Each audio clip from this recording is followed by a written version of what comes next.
Spoštovane in spoštovani, ne samo zato, ker je ura 18:30, ampak prav je, strinjamo se verjetno, da bi začeli z nadaljevanjem našega današnjega srečanja in druženja tukaj v Pokrajinski in študijski knjižnici oziroma z posebnim Vanikovim večerom, ki pomeni na nek način dograjevanje, dopolnjevanje, nadaljevanje prej odprte razstave v 30. obletnici naše ustanove.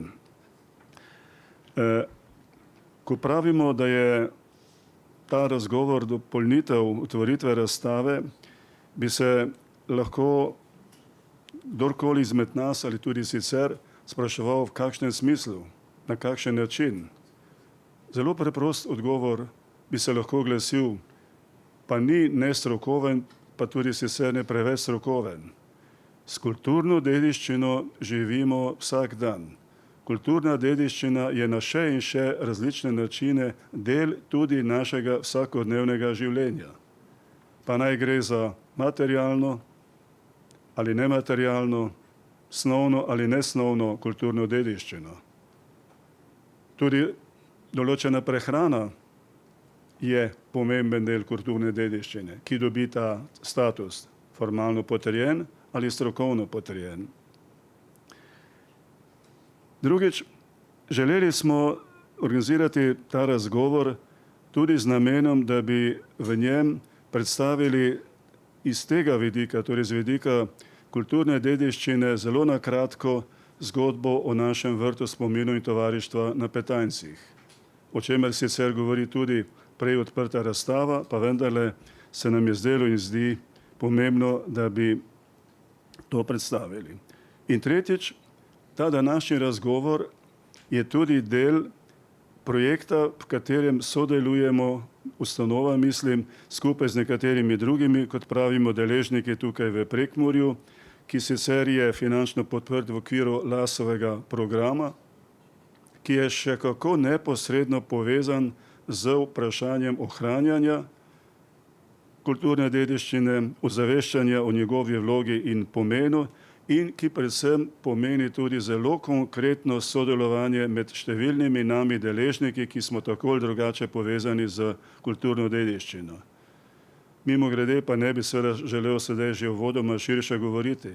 Eno od izjemno aktualnih vprašanj, ko govorimo o kulturni dediščini, je sodelovanje ali nesodelovanje med vsemi tistimi nami, ki smo tako ali drugače s to tematiko, s tem področjem oziroma tem področju kakorkoli že angažirani.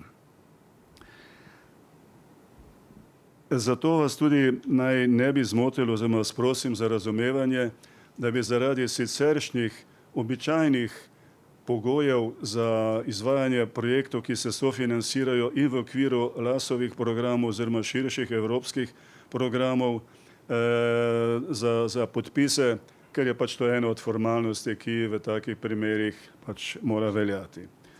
Ampak, bodi dovolj.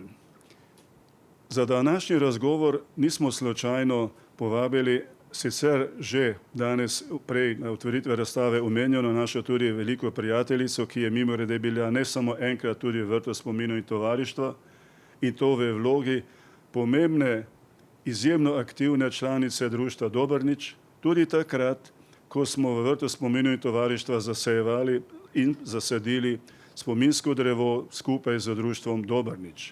V spomin na pogumne žene, na pogumne ženske, pa ne samo na pogumne ženske med drugo svetovno vojno oziroma v narodnoosvobodilni borbi, ampak tudi širše razumljeno spomin in čast vsem pogumnim ženskam tudi danes. Sicer pa o tovarišici ali gospej, kakor pač hoče kdo, najdi potrata bi vam lahko sedaj širše na dolgo pripovedoval. Ampak ne dvomim, gospo Majdo ali tovarišico Majdo zanesljivo poznate. Poznate jo, ker je dokončala študij na Filozofski fakulteti Ljubljanske univerze, ker je magistrirala iz slovenske književnosti in ker je poleg dolgo časa trajajočega dela na pedagoškem področju, na šolskem področju, bila ena od v pozitivnem smislu razumljeno najglasnejših, najaktivnejših poslank našega državnega zbora. In to ne samo nekaj mesecev ali en mandat, ampak kar precej časa. In da je še vedno izjemno aktivna, lahko mirno rečemo, da sodi, malo v prispodobi povedano, v svet aktivnih državljan v Mariboru in širše in je seveda kot taka poznana tudi v Prekmurju in v drugih delih naše ljube Slovenije. In ki je sicer na različne načine bila delovno, profesionalno, službeno in tudi sedaj po že nekaj časa nazaj formalni upokojitvi še kako aktivno povezana na različne načine z področjem, ki je tema našega današnjega razgovora, torej s kulturno dediščino. In bodi tudi to pot dovolj. Spoštovana Trošica, spoštovana gospa, draga Majda, beseda je tvoja. Hvala lepa.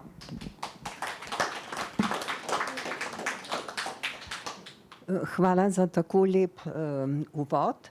Predvsem pa hvala za to, da smem danes spregovoriti o nečem, kar sem dolga leta živela v svojem poklicnem življenju in zaradi kulturne dediščine, ki se ji reče književnost, jezik, sem tudi rada opravljala to delo kar 3 desetletja.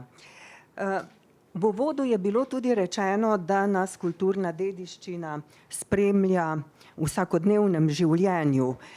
Zato si ne umišljam, da vam bom povedala veliko novega, ampak povedala vam bom svoj uvid v kulturno dediščino, svoj pogled na to, kako jo vidim, kaj pričakujem od nje in tudi kakšen drobec bom dodala, tako da bo imel moj prispevek hibridno obliko. Poleg branega besedila, ki bo to splošno funkcijo opravljalo, bom dodala še nekaj izbranih utrinkov, ki naj bi bili ilustrativno gradivo k tistemu, kar bo prebrano. Kulturna dediščina ima za posameznika in skupnost simbolno in stvarno vrednost in pomen. Zanjo sta vzpostavljena pravna in institucionalna zaščita ter varovanje. Slovenija ima bogato in raznovrstno kulturno dediščino ter dolgo tradicijo njenega organiziranega varstva, hkrati pa tudi javne dostopnosti za posameznike in skupine. Znanjem in vedenjem so jo ustvarili posamezniki in družba, ki jo tudi prepoznavajo in ohranjajo in ji kot dokumentu narodne in družbene skupnosti omogočajo razvoj. Uveljavljamo jo kot vir za gospodarski, družbeni in lokalni razvoj. Je temelj naše identitete od lokalne do evropske ravni. Povečuje kakovost posameznikovega življenjskega okolja ter prepoznavnost po krajinski in biotski raznovrstnosti. Kulturna dediščina je vrednota v vseh svojih pojavnih oblikah. UNESCO-va konvencija o varstvu svetovne in naravne dediščine razvršča kulturno dediščino v 3 skupine, in sicer spomenike, skupine stavb in krajino. Slovenska zakonodaja pa jo deli na nepremično, premično ter nesnovno kulturno dediščino. V nepremično kulturno dediščino se uvršča tudi spominski park, ki mu bo danes še namenjena posebna pozornost. Jaz pa sem si za predstavitev nepremične kulturne dediščine izbrala spomenik znane osebnosti, za katero sicer mislimo, da imamo do nje vsi dober odnos. Jaz pa vam bom čisto skicirano povedala, kaj se je dogajalo s spomenikom, ki stoji na začetku Tivolija v Ljubljani, to je Brnekerjev spomenik Primožu Trubarju. Polemike o Trubarjevi dvojni sliki, pozitivni in negativni, so spremljale Trubarja od vsega začetka, pa segale še v 19. stoletje, ko se je zastavilo vprašanje, ali si Trubar zasluži biti junak pripovedne pesnitve avtorja Antona Aškerca. Do tod je tisto, kar je zvezano z jezikovno dediščino. Zdaj pa še kakšna zanimivost o spomeniku. Spomenik je bil postavljen s prispevki šolske mladine. Ni bilo drugih takih, ki bi bili pripravljeni izdatno podpreti postavitev spomenika. In odkrili so ga prej, preden so zbrali denar za njegovo postavitev. Najprej je bil kamen postavljen, potem pa tudi izdelan spomenik.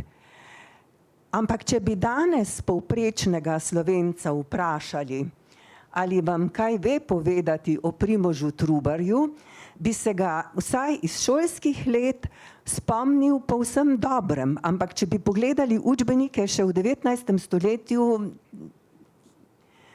bi ga težko našli, in jaz sem se še srečevala z zapisi, ki so v našem času o Trubarju govorili kot o heretiku. Toliko o naši pripravljenosti k sprejemanju različnosti. Druga skupina, muzeji in premična kulturna dediščina, je tako široko polje in se z njim ne bom posebej s tem področjem ukvarjala, zato ker zanj skrbijo strokovnjaki in si jaz ne drznem o tem tu govoriti.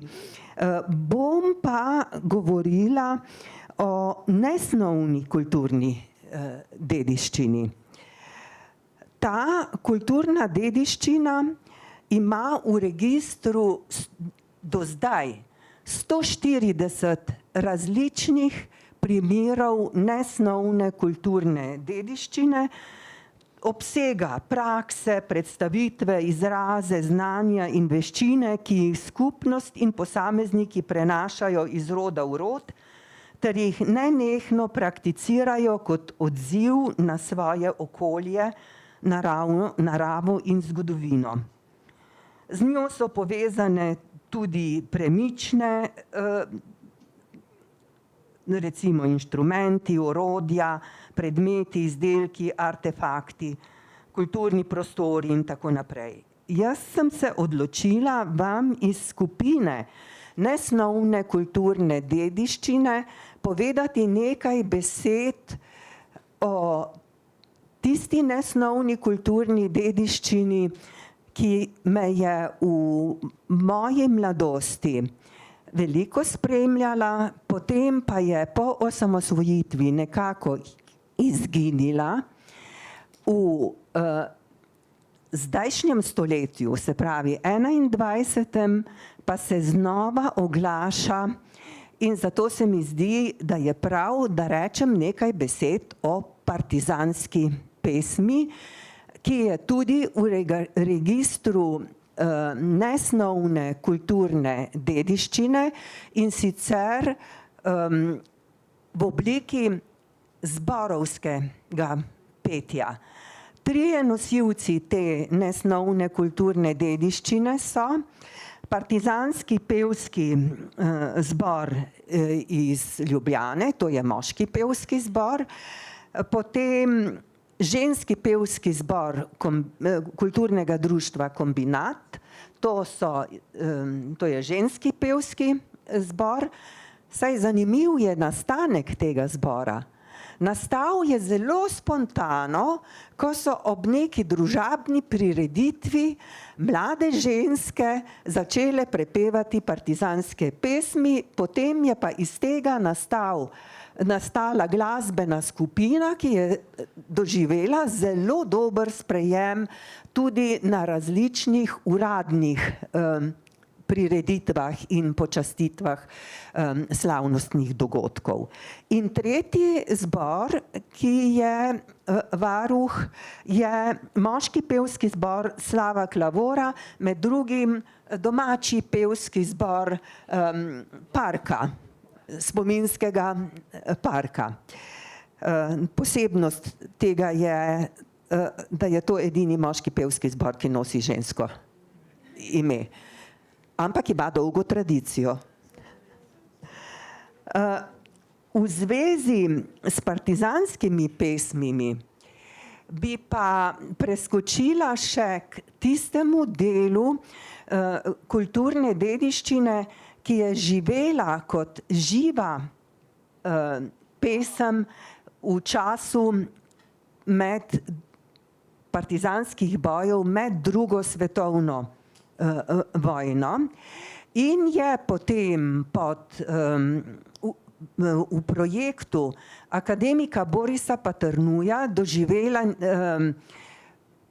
posebno zbiranje partizanskih pesmi, ko so diplomantke in diplomanti na ljubljanski filozofski fakulteti za diplomske naloge zbirali in zbirale partizanske pesmi, tiste, ki so bile pravzaprav pravo ljudsko izročilo, pa tudi v 5 knjig je uvrščeno delo umetnih pesnikov, torej tiste pesmi, ki so izšle že med drugo svetovno vojno in tudi kasneje nosijo pač ta vsebinski pečat partizanstva.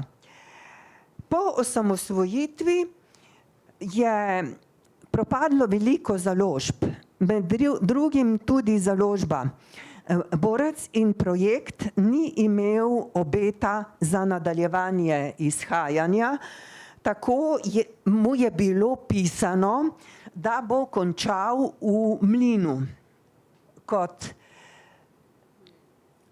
nekurantno blago, bom rekla. Tako kot se odpiše mrtvo gradivo v knjižnicah in so ga nekoč v Mariboru celo take odpisane knjige na kilograme prodajali. Tako je zadnja knjiga potem izšla v Novem mestu, mislim, da sem si prav zapomnila, da je za izdajo te knjige poskrbel Severin Šali in je zdaj zbirka dokončana. Tako je to. Posamezniki včasih poskrbijo, da pride ugledna oseba ali ugledno dejanje ali ugleden predmet v nabor kulturne dediščine, javnost, publika pa temu dejstvu ali temu predmetu pripisuje še vedno pomen ali pa je zanjo pomen izgubil. Partizansko pesem je znova mogoče slišati na različnih prireditvah. Jaz pa vem, da recimo na taki prireditvi, kot je naša pesem, partizanskih pesmi ne prepevajo več. V raziskavi Eurobarometra, saj je iz leta 2017, ampak vseeno je podatek ilustrativen, se je pa 92% vprašanih Slovencev izreklo, da je kulturna dediščina pomembna za našo državo. 76% pa je ponosnih na skupno dediščino. Ampak izkušnja, o kateri sem vam govorila, s partizansko pesmijo, tega zagotovo, ali pa s Trubarjem, tega zagotovo v celoti ne potrjuje. In tudi težko je razumeti ob tako visokem odstotku ponosnih ljudi na skupno dediščino, da ima veliko ljudi odklonilen odnos do kulture in umetnosti, kar se je najbolj razkrilo ob nedavnem referendumu o dodatku k pokojnini. Ali pa kar se kaže recimo v raziskavah, potrjenih ugotovitvah o upadanju bralnega navdušenja. Po zadnji anketi je samo še polovica našega prebivalstva takega, ampak zajete so odrasle osebe nad 18 letom, ki preberejo 2 knjigi na leto. Kako je to združljivo z našo samo predstavo o zelo izobraženih, kulturnih in literaturi, branju, naklonjenih ljudeh, boste sami presodili. Jaz pa samo ugotavljam, da iz poprejšnjih raziskav o bralnih navadah odraslega prebivalstva vem, da so svoj čas nebranje posamezniki še opravičevali s pomanjkanjem časa. Zdaj pa povedo, da jih branje ne zanima več, da imajo dosti drugih, bolj vznemirljivih, nujnejših, koristnejših opravil. In če otroci še v osnovni šoli pridno berejo za bralno značko, kasneje tega ni več. No, k sreči zdaj postajajo znova dobri bralci upokojenke in upokojenci. Na vladnem portalu je, Miha Kovač se s vprašanjem upadanja zanimanja za branje veliko ukvarja in je znan tisti rek, ne, če ne bomo brali, nas bo pobralo. Na vladnem portalu je objavljena strategija kulturne dediščine za obdobje od 2020 do 2023. Novejše strategije nisem zasledila. Pa tudi manifest Evropskega zavezništva za dediščino. Ta manifest je iz leta 2020 in je v njem navedenih 7 načinov, kako kulturna dediščina deluje kot katalizator za prihodnost Evrope. Manifest je izšel iz kulturnih, družbenih in gospodarskih posledic, ki jih je za ljudi in dediščinsko stroko prinesla virusna pandemija. Teh 7 načinov vam bom samo naštela, da boste pravzaprav videli, da so to tiste stvari, o katerih vedno govorimo, ne vem pa več, ali jih je mogoče pričakovati tudi, da jih bomo uresničevali, glede na to, da nekatere stvari med temi zapisanimi nekateri pripisujejo aktivizmu. Torej, ti načini so celjenje Evrope, biti Evropa, digitalna preobrazba Evrope, ozelenitev Evrope, doživljanje Evrope, sprejemanje sveta. Torej, nujno, pravijo v manifestu, nujno je treba kolektivno aktivirati preobrazbeno moč kulture in kulturne dediščine za zeleno in vključujoče okrevanje Evrope po pandemiji. Skupaj lahko v celoti izkoristimo njun potencial za boljšo prihodnost Evrope. Manifest pa ne analizira uničujočega ogrožanja kulturne dediščine po pandemiji, ki ga povzročajo vojni spopadi, naravne katastrofe, požari in druge nesreče. Saj ni naključje, da je ravno kulturna dediščina pogost cilj različnih uničevalnih napadov. V času, ko se pred našimi očmi dogaja toliko krutosti, uničenja in teptanja človečnosti, občutimo odsotnost solidarnosti in pravičnosti veliko bolj neposredno. Vendar kljub vsemu obstajajo priložnosti za spremembo, za izbiro smeri, ki ne bo ljudi razčlovečevala, ampak povezovala. In kultura ima povezovalno moč. Prav zato se zdi avtoritarnim režimom tako nevarna. Kultura in z njo umetnost je prostor dialoga, svobode, če ne zdrsneta ideologizacijo in nacionalizem, kar se je v preteklosti že dogajalo in se pogosto zelo očitno nakazuje tudi v zdajšnjem nesprejemanju drugačnosti tujcev, priseljencev in tako naprej. Prepričanje, da bi se iz zgodovine morali učiti, nas žal ni usmerilo na pot v varnejši, strpnejši in pravičnejši svet. V pomoč nam bi lahko bila kultura in umetnost. In kako vidi vlogo kulture in umetnosti človek, ki mu je posvečeno letošnje leto, Srečko Kosovel, samo eno misel njegovo vam bom prebrala.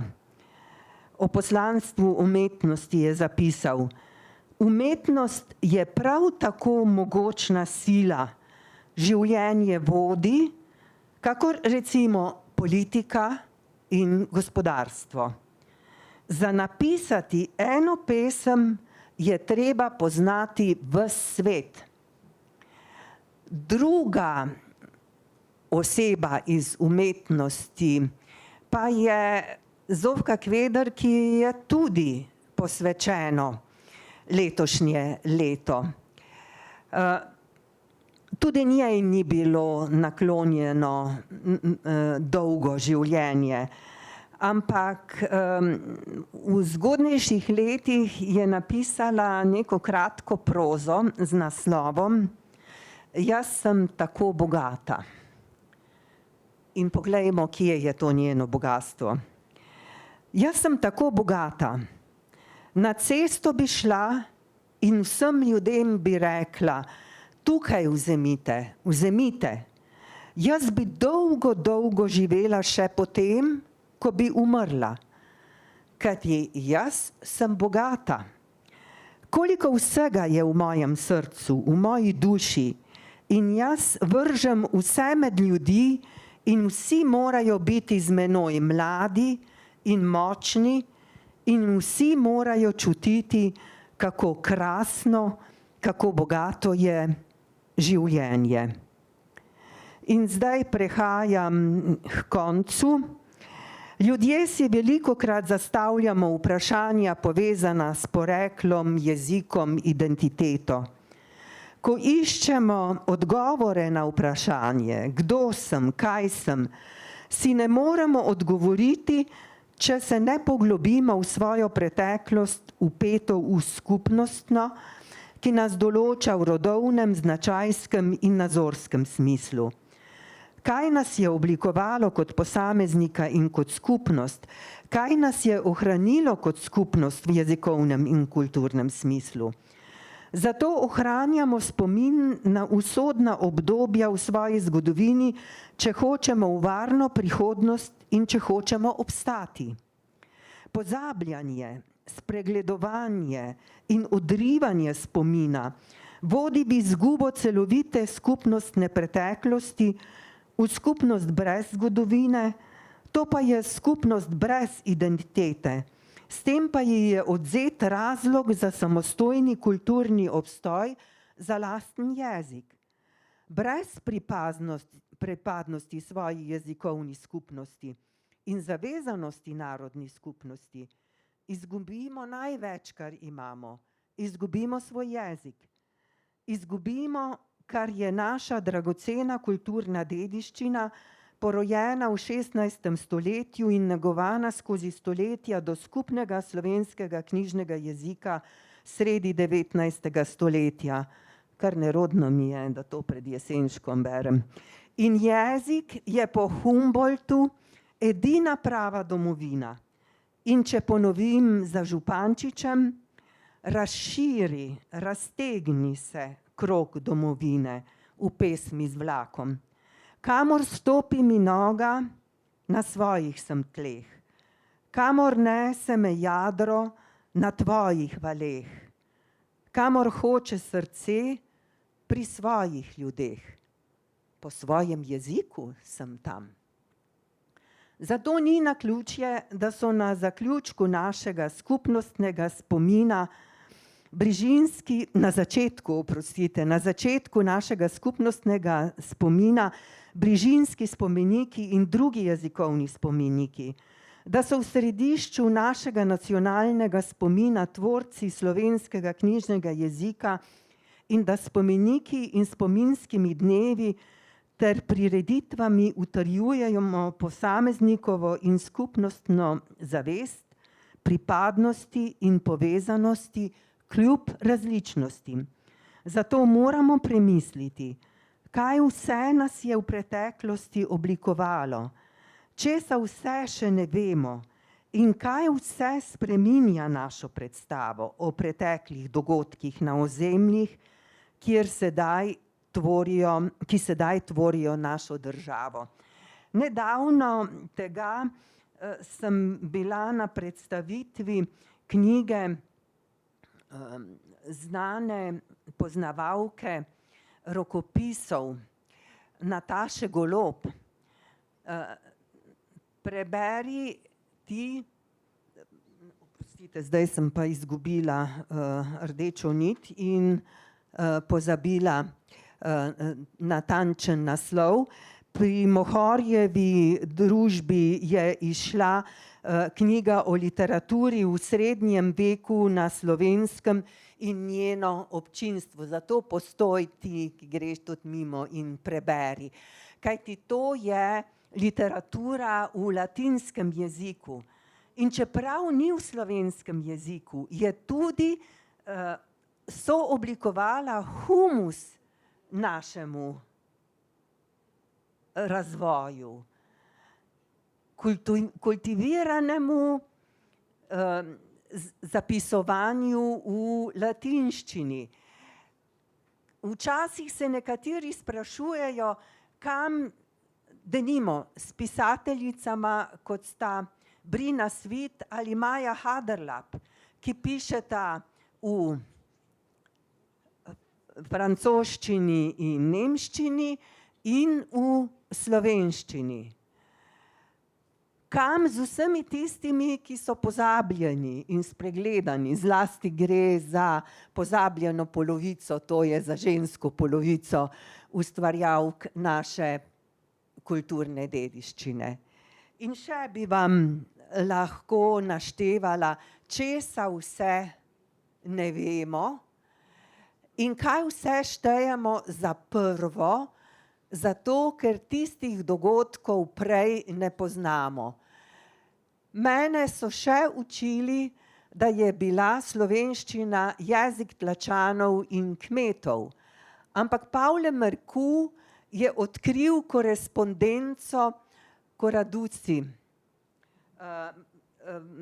plemiško korespondenco, pisem med materjo in hčiro, ki sta si dopisovali v slovenščini, zato ker je marsikatera plemkinja znala slovensko, če je hotela, da so posli svoje delo za njihovo preživetje dobro opravili. Torej je nuja jih silila k učenju tudi slovenščine.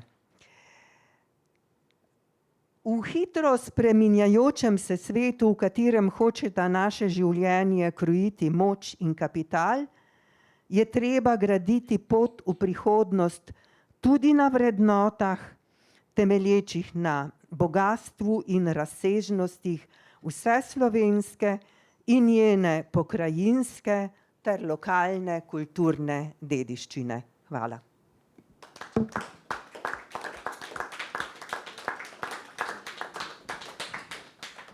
Hvala lepa, spet Rušici Majdi Potrata, za dober uvid, za dobre iztočnice, za razpravo, ki bi seveda lahko kar nekaj časa trajala tudi v tem našem sedanjem današnjem razgovoru. Ampak po dogovoru bi naj jaz dodal in umestil v ta okvir nekaj stavkov o vrtu spominov in tovarištva, ki je tudi formalno kulturni spomenik. Zakaj poudarjam formalno? Zato, ker z vsemi temi registri, ki jih imamo, oziroma 3 registri, ki jih imamo, zanesljivo nismo še niti formalno zaobjeli, pa tudi ne dejansko vsega, kar bi sicer po različnih strokovnih, tudi znanstvenih kriterijih spadalo tako ali drugače v fond naše kulturne dediščine oziroma v našo kulturno dediščino. Torej zelo na kratko o vrtu, potem pa še nekaj dodatnih stavkov. Vrt je dobil status kulturnega spomenika lokalnega pomena že leta 1968 v takratni veliki murskosoboški občini. Drugič, sredi 90-ih let je dobil še dodatni status, enak status, torej kulturnega spomenika lokalnega pomena v občini, takratni občini Tišina Cankova. Že predtem, pred letom 90, je pa dobil tudi poseben status v okviru Slovenske akademije znanosti in umetnosti oziroma njenega znanstveno-raziskovalnega centra, ki je prevzel tako imenovani moralni patronat. Ampak ko omenjam ta formalni status, bi rad povedal in dodal nekaj drugega. Kako pomemben je seveda pravni režim, ampak zanimivo bi bilo seveda pogledati, kako izvajamo formalne odločbe o priznanju statusa nepremičninskega kulturnega spomenika. Namenoma se sedaj omejujem na nepremičninsko kulturno dediščino, o kateri vemo, imamo register, vemo, da imamo tudi register nesnovne dediščine, ampak mimogrede, morali bi pa že imeti, ker že nekaj časa je formalno pravno to tudi določeno, tudi 3. register, register premične kulturne dediščine. Ampak ne bi sedaj problematiziral in razpravljal, zakaj tega 3. registra nimamo. Ostal bi torej pri prvem, pri registru nepremičninske kulturne dediščine. Ko dobiš status kulturnega spomenika, tudi lokalnega pomena ali tudi kulturnega spomenika državnega pomena, se za mnoge zgodba konča. Nastopi stanje samozadostnosti, samozadovoljstva, ponosa in tako naprej. Ampak ne vsi, pa morali bi se zavedati, da s tem, ko dobiš tak ali drugačen status, te dodatno samo zavezuje kot upravljalca ali celo kot lastnika, da seveda skrbiš za ta kulturni spomenik, da skrbiš za njegovo tudi javno prisotnost, za njegovo tudi, če hočete, popularizacijo, za njegovo vključevanje v razvoj, tudi za primerno vključevanje v to, kar pravimo kulturni turizem in tako naprej. Pa naj ne izveni kot samovšečno. Mi v ustanovi dr. Šifterjeve fundacije mislim, da zgledno skrbimo za ta, torej vrt spominov in tovarištva, ki je, kot rečeno, kulturni spomenik že kar precej časa. Redno sodelujemo z mariborsko enoto Zavoda za varstvo kulturne dediščine. Že dolga leta nazaj smo sprejeli tudi strokovno utemeljen dolgoročni načrt razvoja in vzdrževanja vrta spominov in tovarištva. Z različnimi sorodnimi organizacijami, ustanovami oziroma institucijami imamo tudi ne samo formalne sklenjene sporazume o sodelovanju, ampak tudi dejansko uresničujemo sodelovanje na različne načine in v različnih oblikah. Samo za ilustracijo naj posebej omenim krajinski park Goričko na Goričkem ali na primer muzej v Kobaridu in še bi lahko dodajal in našteval dodatne. Pričemer, ko omenjam Zavod za varstvo kulturne dediščine, se recimo v našem primeru zastavlja eno pogosto zelo konkretno vprašanje.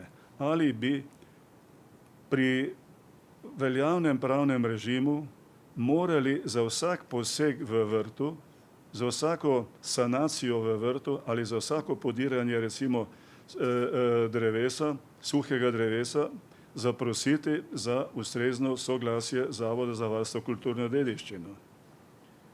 To so seveda čisto pravno gledano možna različna tolmačenja. Mi, ustanovi, ker imamo dobre odnose z Zavodom za varstvo kulturne dediščine, ki temelji na medsebojnem spoštovanju in na medsebojnem zaupanju in na medsebojnem prepričanju, predvsem prepričanju odgovornih predstavnikov zavoda, da gospodarno, skrbno, strokovno skrbimo za vrt v sodelovanju tudi z strokovno kompetentnimi sodelavkami in sodelavci, nam pač teh soglasij ni treba iskati v našem primeru. Vemo pa, ko govorimo o sicer širše o spomenikih, ki imajo status kulturnega spomenika lokalnega in državnega pomena, kakšni vse najrazličnejši problemi in težave se pojavljajo pri namerah o posegih v X spomenik, v X objekt ali v X del krajine, ki ima tak status. Kakšni vse problemi tudi nastajajo pri skrbi, vzdrževanju in tako naprej, tudi premične kulturne dediščine, ko gre za take ali drugačne sanacije, popravke in tako dalje. Skratka, mislimo, da mi kar vzgledno skrbimo za vrt spominov, da sodelujemo z drugimi, da sodelujemo tudi v različnih projektih, ki so tako ali drugače povezani z sorodnimi institucijami oziroma drugimi deli kulturne dediščine. Še posebej smo ponosni, ker že kar vrsto let sodelujemo v mreži botaničnih vrtov in arboretumov Slovenije, ki mimogrede žal v slovenski izvršilni oblasti zaenkrat kot mreža nima pravega razumevanja oziroma se ne obravnava kot celota, ki bi še kako bila pomembna in za identiteto Republike Slovenije, za njen ugled, za njeno popularizacijo skrbi na tem področju v širšem mednarodnem okolju. Ampak ne bi sedaj o tem širše. Trenutno sodelujemo, kot sem omenil že uvodoma, tudi v projektu, ki povezuje različne deležnike, ki se tako drugače ukvarjamo s posameznimi vidiki premične ali nepremične kulturne dediščine tukaj v Prekmurju oziroma na Goričkem, ki ima uradni naslov Ohranimo dediščino podeželja oziroma skrajšano Korenine, ki mislim, da bo tudi en konkreten prispevek k ohranjanju, vzdrževanju, povezovanju in sodelovanju in potem tudi posledično popularizaciji in prispevanju k ozaveščanju najširše javnosti o vlogi in pomenu kulturne dediščine. Mimogrede, ustanova je v okviru svoje aktivnosti povezana s kulturno dediščino že pred leti izdala, zahvaljujoč akademiku Vratuši, ki je bil pobudnik te ideje, tega projekta, poseben vodič Goričko na zelenem otoku presahlega morja.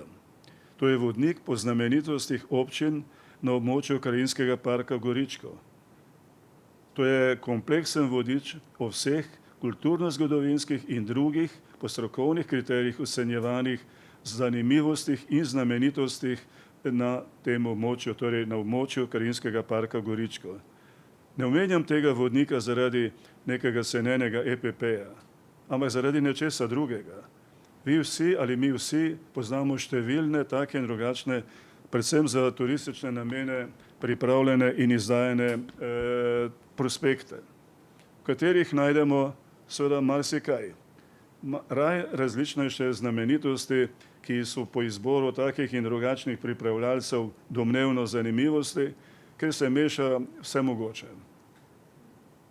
Ampak ob tem bi se pa sam vprašal, poznavajoč številne take in drugačne vodnike, ali recimo mi konkretno v Prekmurju, osebno mislim, da nimamo, če odmislim ta prej omenjeni naš vodnik, pa naj res ne izveneva kot neka cenena EPP-ovska opaska, nimamo nekega najširši javnosti pripravljenega celovitega vodnika ali vpogleda v vsaj formalno priznavano in v teh omenjenih registrih zapisano kulturno dediščino. Mi seveda imamo odlične vodnike za posamezne dele kulturne dediščine, ali v galeriji, ali v muzejih, ali posameznih drugih upravljalcih posameznih delov kulturne dediščine. Ampak če bi se zdaj sami spraševali, ali imamo na X mestu, da bi lahko komorkoli, ali našim otrokom, ali turistom, ali komorkoli predstavili na enem mestu, evo, to so pa najpomembnejši ali pa celoviti pregled kulturne dediščine, vsaj te nepremičninske, recimo v Prekmurju. In še eno pobudo, ki je bila tudi za našo ustanovo in vrtom povezana, bi omenil, pa potem ne bi širše. To je pobuda, ki je bila sprejeta tudi na koncu z poročilom o obeleževanju 100. obletnice takrat še priključitve Prekmurcev k matičnemu narodu. Vemo, letos pozimi je bil zakon dopolnjen in je zdaj to celovitejši naslov tega praznika. Je namreč bila sprejeta pobuda, da bi se pri svetu Pomurske razvojne regije, mimogrede to poročilo je ta isti svet tudi sprejel takrat, naj formirala na podlagi takrat pridobljenih odličnih izkušenj tudi posebna delovna skupina, ki bi pripravljala, bedela, skrbela, usmerjala naše skupne aktivnosti za promocijo Prekmurja. Žal iz te ideje, iz te formalno sprejete pobude, vsaj zaenkrat še ni bilo nič. Omenil bi pa eno drugo idejo, ki jo pa mogoče nekateri poznate, ki se pa neposredno navezuje v velike meri na tematiko, o kateri je prej govorila Majda. Že nekaj časa je v našem prekmurskem okolju oziroma v ustreznih strokovnih krogih, ki jih skuša še kako ki jih uspešno usmerjata in vodita sodelovanju z drugimi Feri Lanšček in Franci Just, ideja o pomurski literarni poti. Naprimer, kot primeru nečesa, kar bi še kako bilo večstransko gledano koristno tudi za predstavljanje, ohranjanje in našo podoživljanje in ozaveščanje o tem delu kulturne dediščine. Mi imamo planinsko transverzalo, imamo še podobne tudi planinske in druge poti, ampak kot rečeno, neke skupne, naprimer pomurske literarne poti pa nimamo. Začenši z Temlinom, pa da še končamo z najmlajšimi predstavniki literarne ustvarjalnosti že v tej naši regiji. Ali ko govorimo o sodelovanju na našem področju, nekaj ga je, bolj ali manj pa ne. Koliko časa je minilo, da so naprimer občini Lendava in mestna občina Murska Sobota sklenili dogovor o sodelovanju med vinarjem in ekspanom v murskosoboški občini. Ali povedano še bolj konkretno, ja, eden in drugi sta namenjena predvsem turistični ponudbi, ampak pomembna sta tudi za nas. Ne gre samo za tuje turiste, gre tudi za nas, ali najprej za nas in potem tudi za turiste. Ampak ko si na vinarjumu, ali dobiš tam kakšno napotilo, informacijo, namig, kaj bi bilo koristno, če odmislimo take in drugačne prospekte, ki so bolj ali manj komercialni, lahko so sicer odlični, kaj pa je še res smiselno, koristno, primerno iz tega, z vidika kulturne dediščine, si pogledati recimo v Prekmurju. Ali kaj bi te naj v Lendavi napotovalo, še kako koristno bi bilo, da greš tudi v Ekspanu v Murski Soboti, kjer je, moramo to izjemno pozitivno oceniti, izjemno kvalitetna, celovita predstavitev kulturne dediščine, zgodovine in narave in tako naprej, skratka našega območja. No in na ta način bi se dalo seveda še o marsičem pogovarjati, še kako bi se pa lahko pogovarjali, kako skrbimo za nesnovno dediščino. Majda je že omenjala 2-3 primere. Mi v ustanovi ali konkretno v vrtu, že leta in leta prej je bil omenjen naslov, skušamo pod skupnim naslovom Naši zakladi predstavljati tudi pomembne dele naše kulturne dediščine,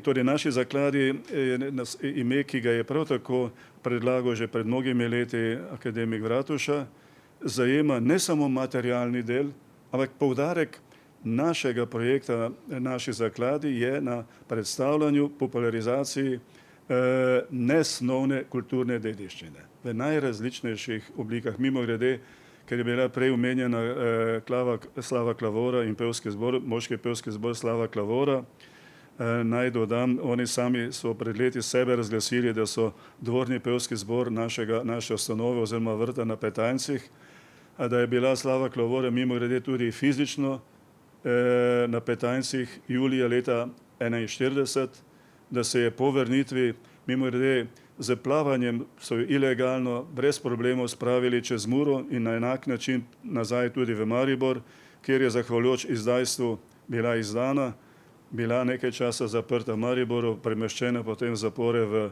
Gradcu, vrnjena v Maribor in stara 20 let in nekaj mesecev ustreljena. Pa naj bo... Maja je rojena, avgusta je bila pa ustreljena. No, pa bodi dovolj, ker seveda se vsem opravičujem, eni pač ne moremo se zadržati, ko dobimo mikrofon v roke, pa bi kar govorili, pa pripovedovali, pa še kaj povedali in zato bom jaz rajši nehal.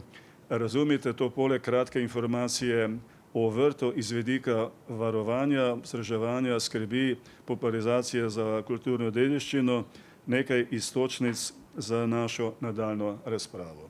In z Majdo sva se dogovorila, da bi tako tudi naj potekal naš nadaljnji razgovor. Skratka, kot pravimo, mikrofon je vaš, o katerem koli vidiku kulturne dediščine ali o posameznih problemih, ki se pojavljajo z varovanjem, odnosom do kulturne dediščine, prosim.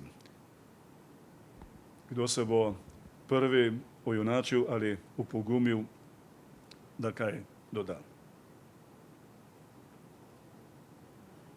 Ali bi smel jaz sam, ker je Majda prej na nek način nakazala, da bi ga pa izvala, če bi si pa sam dovolil izvati predsednika našega programskega sveta, akademika Marka Jesenška. Zakaj? Ker nismo posebej zaenkrat omenjali, ampak tudi prekmurščina, vemo, je zahvaljujoč določenim našim kolegom že pred leti, no nekaj let nazaj, postala del nesnovne kulturne dediščine in je kot taka tudi zapisana v register nesnovne kulturne dediščine. Akademik Jesenšek, ne morem zdaj drugače reči, bi mogoče o tem in teh vidikih ti kaj dodal, ker se s tem ti izjemno že dolga leta poglobljeno, znanstveno ukvarjaš. Ja, hvala sicer za ta izziv in besedo. Je pa tako rekoč nespodobno, ne, da Štajerc Prekmurcem o tem pripoveduje. Tako da bi jaz raje poslušal, bi pa dodal k vajinemu pogovoru dve stvari. Majda, omenila si, kaj se je dogajalo s spomenikom Primoža Trubarja v Ljubljani, slovenski reformator in protestant.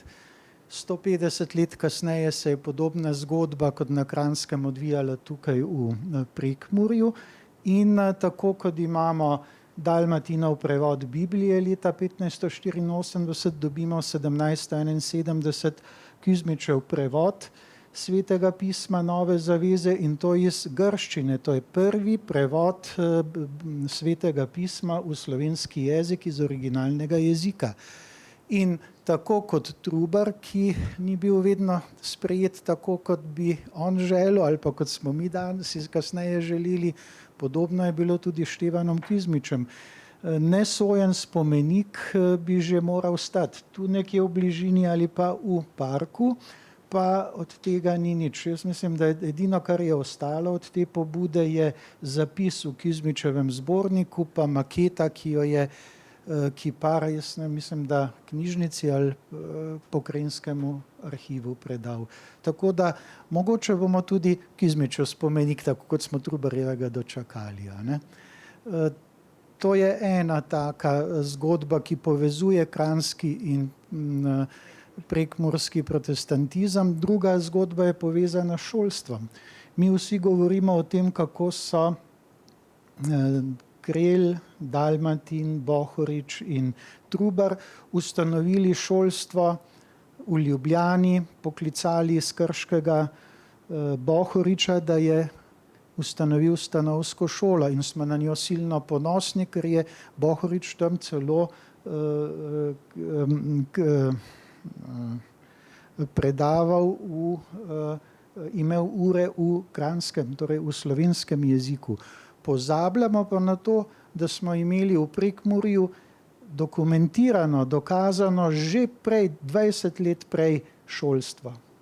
Da se je tudi v obdobju protestantizma tu začelo in da smo imeli neko predzgodbo akademije in fakultete na Petancih. Da ne naštevam, kdo vse je že bil od znamenitih Evropejcev takrat tam. Tako da je vse to del naše kulture, Majda, tako kot si lepo povedala, se na njo spomnimo, če se ob kakšnem prazniku, ponavadi nam je pa v napoto. In to je mogoče za Prekmurje tudi potrebno povedati, da zaključim. Tudi jaz imam rad mikrofon, tudi ne neham, ampak vseeno, da zaključim, Marjan, še s tem, kako je s tem jezikom. Ja, je uvrščen v to na seznam dediščine, res pa je, da včasih malo mešamo. Ko mi rečemo kranjščina in knjižni jezik, nas to ne zmoti, ker danes kranjskega narečja ni. Ko pa govorimo o prekmurščini, se pa včasih zgubimo in zaplavamo med narečjem in knjižnim jezikom. Tako da jaz raje imenujem Kizmičev knjižni jezik stari slovenski jezik in potem ni te zelo nesimpatične podobnosti jezik narečje, zlasti pa, ker so prekmurski ustvarjalci, pisatelji, pesniki izredno aktivni in jaz mislim tudi najboljši na področju narečnega ustvarjanja. In potem se pri kakšnem celo študentu pojavi vprašanje, a ne bi spet naredili knjižni jezik v Prekmurju. Toliko, hvala.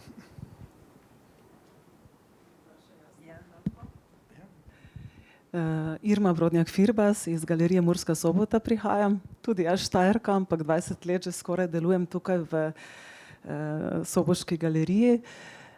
Naj omenim, jaz bom z tega likovnega področja izpostavila, da smo v galeriji zelo hvaležni, da imamo opravka s tako kvalitetno likovno produkcijo.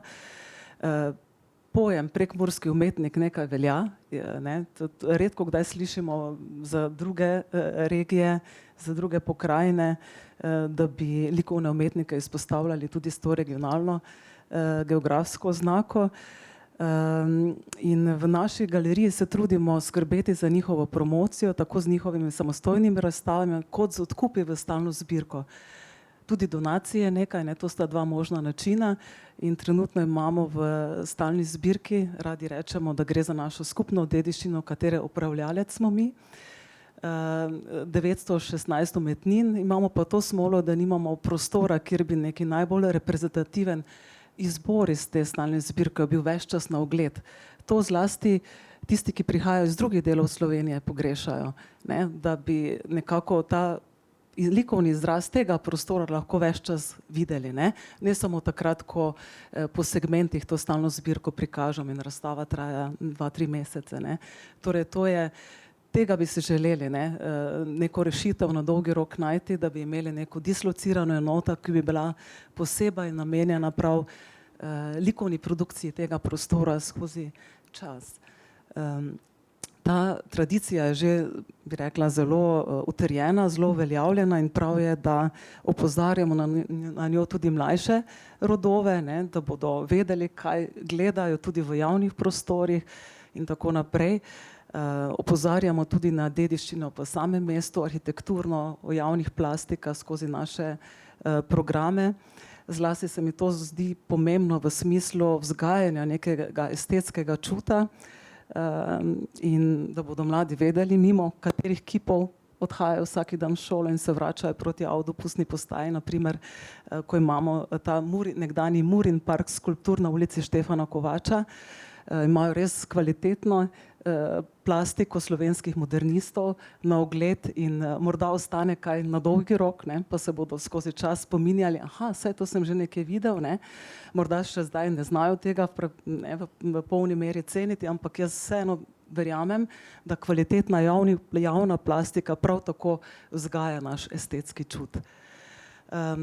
Morda se navežem še na eno stvar, ki je bila izpostavljena strani gospoda Šiftarja, register premične dediščine.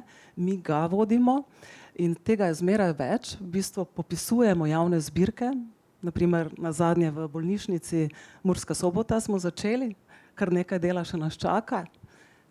Potem tudi zasebne zbirke popisujemo, da se ve, kje je ta dediščina.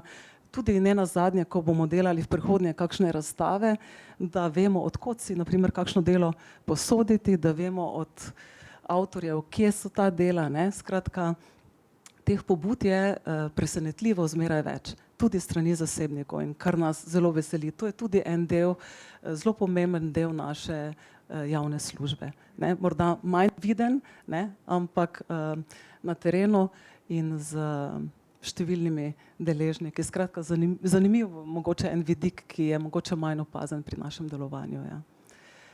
Sicer pa opažam v svojem skoraj 20-letnem delu, da je izziv pridobiti mlajšo publiko.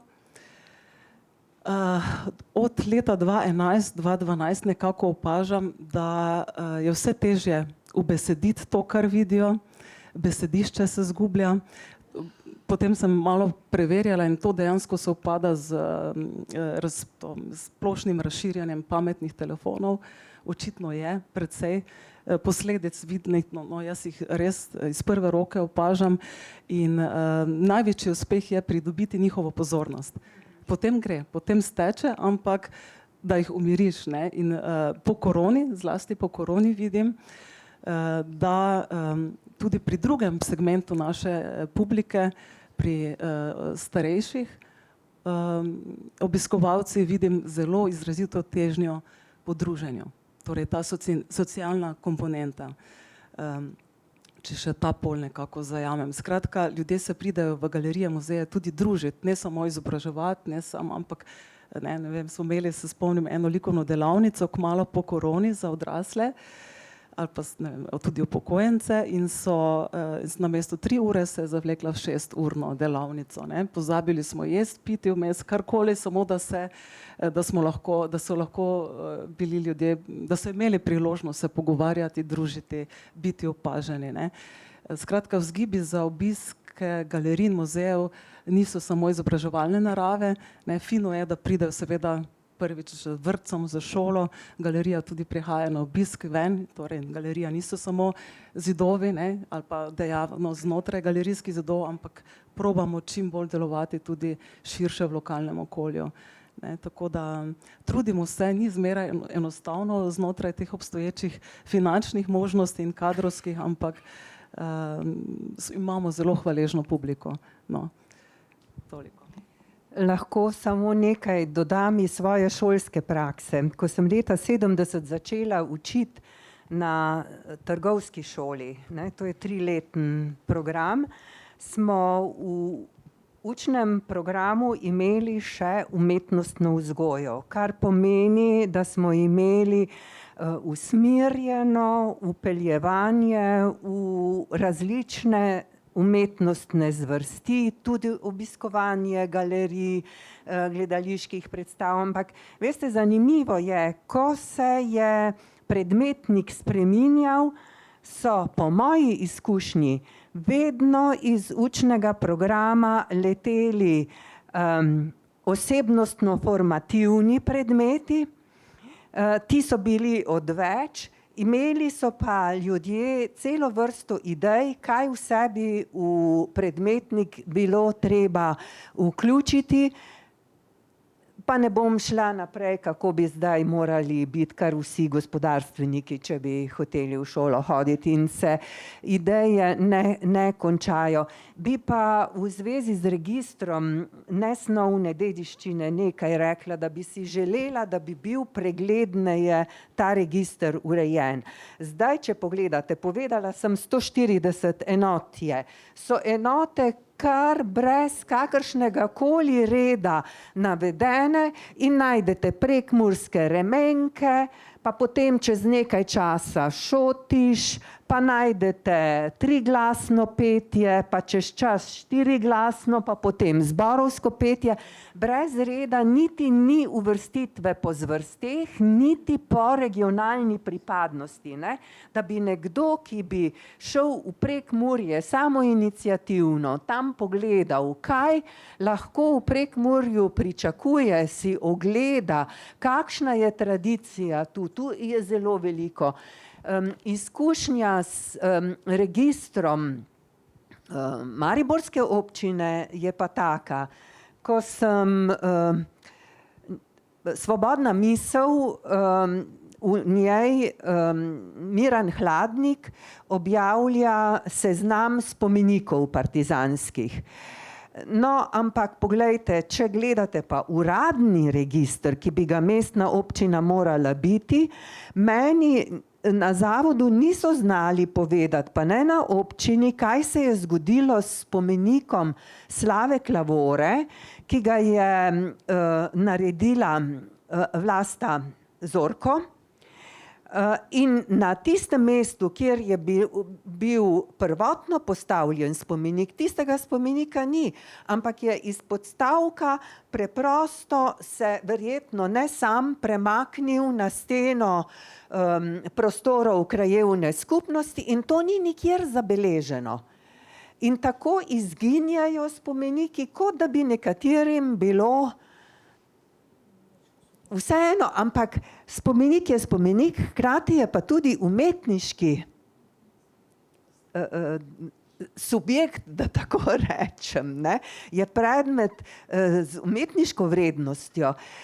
In sem potem na koncu ugotovila, da imajo pa repliko tega poprsja Slave Klavore tudi v jedilnici osnovne šole, ki se še vedno po Slavi Klavori imenuje. Tako da, če gledamo, kaj se s kulturno dediščino dogaja, ampak zdaj, če mi ne zamerite, bi samo to še rekla, zame najbolj tako optimistično dejanje, ki sem ga zadnje čase zasledila, je bila postavitev obnovljenega oziroma novega spomenika Franceta Kralja, Sejavca, ki je, kakor se seje, se žanje, ne, je mogoče temu sejavcu pripisati pregovor, je pa usoda zelo zanimiva, ker pobudo za postavitev, vnovično postavitev tega 2,70 m visokega spomenika je prišla od posameznika. Jaz pravim, da je to pobuda od spodaj navzgor, ker najprej se je v njem porodila pobuda, potem je pridobil etažne lastnike, pa vse inštitucije, ki so za to odgovorne, da tako rečem.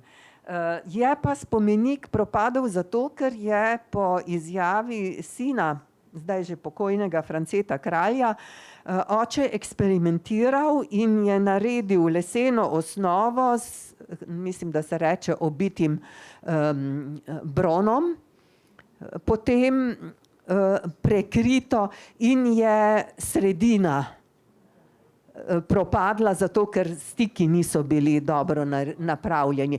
Tako da vse smeri grejo ravnanja s kulturno dediščino. Pa oprostite za tole še. Aha, samo to.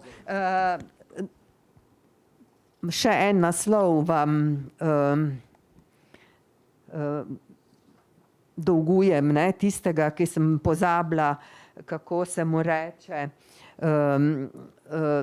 Zdaj sem pa tako liste obračala, da sem znova izgubila tisti zapis. Aha, tako pravi.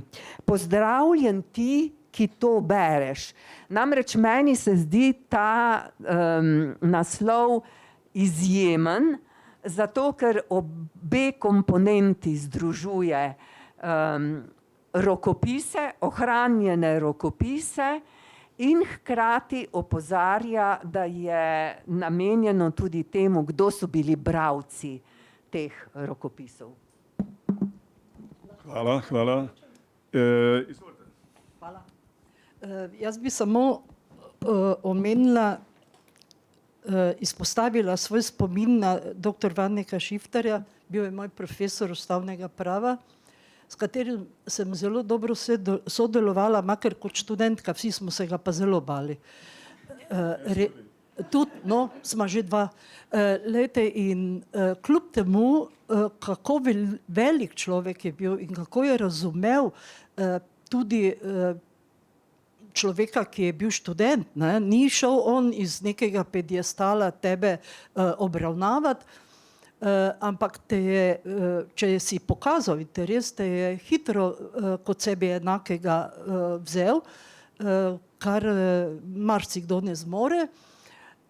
In z mojo pokojno prijateljico, kolegico Prekmurko, sva pri njem delala seminarsko nalogo o romskem vprašanju v Prekmurju in jaz mislim, da nekaj let nazaj pa nekaj let za nama ni noben dobil 10 pri njem, ne, tako da se malo pohvalim. Druga stvar, ki pa je mene zelo impresionirala pri njem, kako hitro je razumel takratni trenutek.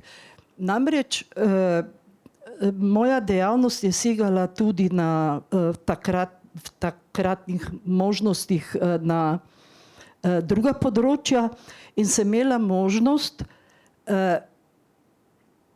dobiti tovarišico Marijo Vilfan, ko je prihajala iz Švice, ko je zagovarjala tretjo, kako so to takrat temu rekli, sklop, bom zdaj rekla, ker se ne spomnim prave besede, tretji sklop obravnavanja človekovih pravic. In je ona bila predstavnica Jugoslavije takrat na tem usklajevanju besedil, zelo uspešno, in jaz sem jo prestregla na poti domov iz Švice v domovino, da je prišla na našo šolo predavati o človekovih pravicah. Brez dr. Vaneka Šiftarja mi to seveda tudi ne bi uspelo, ker on je za svojim veličino seveda nastopil in ni bil noben problem potem, ne.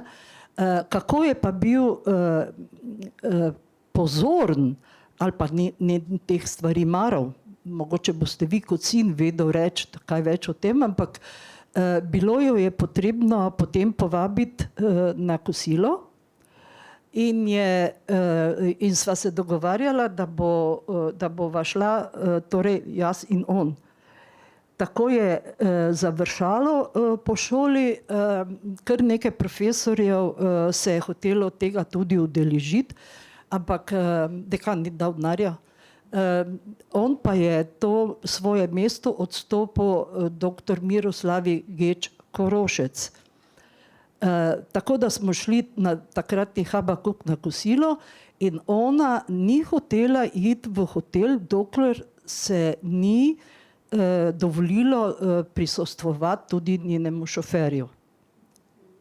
Mislim, to so veliki ljudje, to ni kar tako. Danes jaz tega ne znam zamisliti pri teh velikih naših politikih, ne, ki so sploh v tem državnem zboru, ki ga zdaj imamo. Ne. Tako da to je bil zame takrat en taki višek neke dejavnosti oziroma višek nekega razumevanja tudi takratnega položaja. Dr. Vanek Šifter je bil vsemu temu kos. Samo en stavek še. Majda, ti z svojim izvajanjem, z svojo tekočo besedo znova opozoriš na to, kako je slovenski jezik močan, lep in kako ga moramo v resnici znati negovati, spoštovati in ga predajati ljudem naprej. Hvala. Hvala lepa. Jaz seveda ne bom nadaljeval, čeprav bi lahko, hvala vam. Ampak vendarle naj dodam nekaj, kar je pa sicer javno že pred časom postalo javno znano. Je dr. Hojnik to zapisala v svoji lani novembra izdani monografiji na Pravni fakulteti Mariborske univerze, da je pokojni oče, ko je predaval tudi po predhodnih seveda dogovorih tudi na Teološki fakulteti, je praviloma po predavanjih za študenti teologije nadaljeval v kakšnem lokalu blizu Teološke fakultete v Mariboru in ne bom rekel, zakaj so tudi ta srečanja profesorja z študenti teologije spremljali določeni tovariši iz določene službe, ki so sedeli praviloma kakšno mizo stran, ampak potem jih je praviloma profesor povabil, ker verjetno ne slišite dobro, prisedite k naši skupni mizi, da boste res jasno slišali, o čem se pogovarjamo. No, ampak nekaj drugega, prej je bila omenjena zbirka, evidenca, registr, kakorkoli hočemo zdaj to poimenovati, ki jo že leta pripravlja Miran Hladnik. V njej je do tega trenutka zbranih, evidentiranih, ustrezno obdelanih že nekaj čez 10.000 spomenikov oziroma spominskih obeležij, ki spominjajo na narodnoosvobodilno borbo. Ampak ko že omenjam te in podobne spomenike, ki so bili pred leti umaknjeni zaradi domnevnega čiščenja in še nečesa drugega iz državnega kompleksa Brdo, že dolgo potujejo nazaj, pa je vprašanje, kdaj bodo končno prišli nazaj na svoje nekdanja mesta na Brdu. Dodajati je pa treba vedno in vedno znova, gre pa za izjemne umetniške stvaritve takrat in dan današnji časov naših najuglednejših umetnikov oziroma kiparjev. Sicer pa bi si dovolil ob razpravi oziroma o omembi prostorskih problemov, ki jih je omenjala spoštovana direktorica Soboške oziroma Pomurske galerije. Izjemno aktualno vprašanje bi bilo za danes in sicer, kako se tematika kulturne dediščine obravnava ali je sploh prisotna v različnih razvojnih dokumentih, ne samo na državni ravni, kjer se tu in tam celo o tem govori, celovito in tako dalje, ampak v občinah. Kako je kulturna dediščina v kakršnikoli svoji pojavni obliki prisotna v prostorskih oziroma širše povedano razvojnih in strateških dokumentih posameznih občin, da ne rečem regij.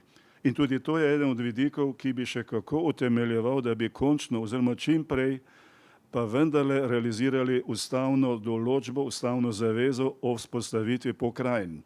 Zato, ker če bi o kulturni dediščini govorili iz tega vidika, bi zanesljivo lahko rekli, obravnavati jo vsekakor kaže vsaj na ravni regij, pokrajin oziroma regionalno. Ne pa, da se končuje skrb za karkoli že na občinskih mejah, da se končuje kolesarska pot v posamezni občini na meji za sosednjo občino in že potem lahko ugotavljaš, kje so teritorialne meje posameznih občin. Zato bi iz tega vidika izpeljal en drug zaključek, afirmativen, konstruktiven, javno podporo, da bi ja bil sprejet z vsemi potrebnimi utemeljenimi dopolnitvami zdaj pripravljeni strateški dokument za področje kulture v Mursko-Soboški oziroma mestni občini Murska Sobota. Osnutek je pripravljen in je to izjemna priložnost, da se v njem opredeli kot tudi pomembne prioritete, tudi reševanje prostorskih problemov in galerije in muzeja, pa še koga. Ker mimogrede, kar pa verjetno mnogi mi tu prisotni ali sicer je javno znano, nekaj izjemnih umetniških zbirk je zdaj v depojih Pomurskega muzeja v Soboškem gradu. Pa naj če samo omenim, Vrečiča, pa Kološo, pa ne nazadnje izjemnega umetnika, kakršnih ima svet malo, kot je recimo naš Kondor, na primer.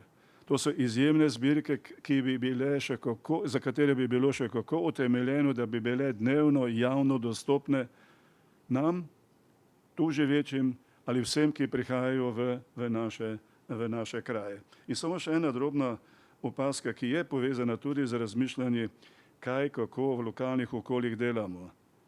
Tako kot imamo na planinskih poteh znane znake, ki nas vodijo varno po teh planinskih poteh, pa naj ne izveneva kot retorično vprašanje.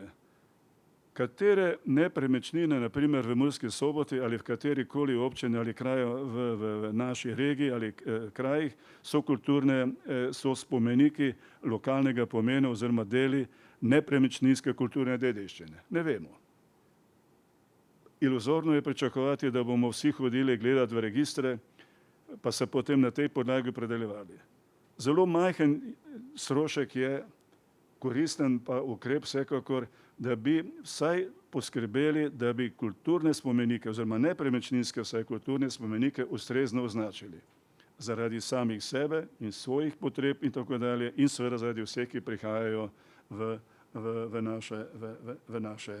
naše kraje. Ker, spoštovana Majda, bova še midva kaj dodala, jaz sem že tako preveč govoril kot praviloma. Praviloma tudi jaz vedno preveč govorim. No, ampak vendarle je še mora biti kakršnakoli misel, predlog, opozorilo ali kakršnakoli opaska povezana z sicer izjemno kompleksno, z izjemno široko problematiko, v kateri smo danes samo odstrli nekaj plasti površinskih. Jaz bi samo eno iz tistih svojih parlamentarnih let povedala. Zame je kultura najbolj državotvoren resor. Zaradi tega, ker ta je narodno tvoren. Tu se državljanska zavest in narodna zavest oblikuje. Ampak, če gledate, mislim, da sem prav zaznala v novi koalicijski pogodbi kulturne dediščine ni. Tako da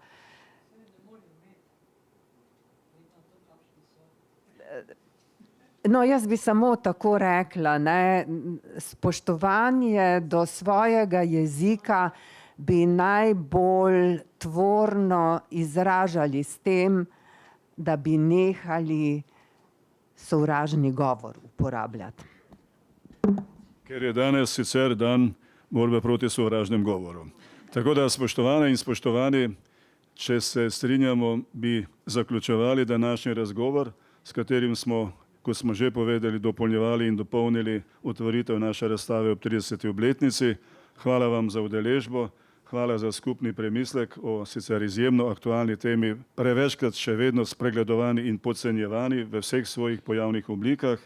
Hvala vam za današnjo udeležbo. Vabim vas že sedaj na 100. Vanekov večer, ki bo, kot smo povedali uvodoma, na otvoritvi razstave 29. junija, ko bo, kot sem že prej povedal, gost prvi predsednik, častni občan Mursko-Soboške občine, naš dolgoletni prijatelj Milan Kučan. Hvala lepa, prijeten dan vam želim še naprej.